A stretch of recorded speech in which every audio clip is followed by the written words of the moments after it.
सगळी शंकरपाळी लाटून आणि झाली मस्त शंकरपाळी तळून खुसखुशीत मस्त मस्त. बघू शकता लेअर किती छान सुटले आणि किती छान कलर आला ना, एकदम बिस्किटांसारखा. तर या मग गरम गरम शंकरपाळी खायला. कुणाला आवडतात कमेंट करून नक्की सांगा. शंकरपाळी तर असं एकही व्यक्ती चुकूनही सापडणार नाही की ज्याला शंकरपाळी आवडत नाही.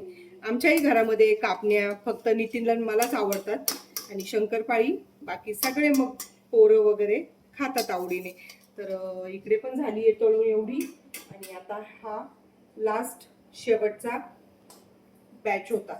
झाली शंकरपाळी तळून. संध्याकाळचे वाजले 8:30. पण काय करायचं ना, आखाड आहे, मुलं ऐकत नाही. आणि आपली संस्कृती आहे, आपले काही सणवार आहेत, पाळायला लागतात, करायला लागतं आणि शास्त्रानुसार करायला लागतं. त्यामागे काही जुन्या लोकांनी लावून ठेवलंय की आखाडात तळणीचं खायचं, आखाडामध्ये असे छान छान पदार्थ खायचे. त्याच्यामागे काही लॉजिक असेल, आपल्याला माहित नाही. पण आपण ती परंपरा जपली पाहिजे, त्या रूढी जपल्या पाहिजे.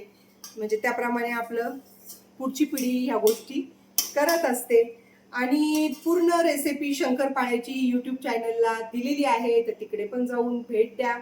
चॅनलला सबस्क्राईब करा यूट्यूबच्या पण, आणि फेसबुकला पण फॉलो करा. आणि या गरमागरम शंकरपाळी खाण्यासाठी. किती खुसखुशीत झाली आहे बघा ना, मस्त. असं छान छान खा, स्वस्त खा आणि छान मस्त राहा. बाय.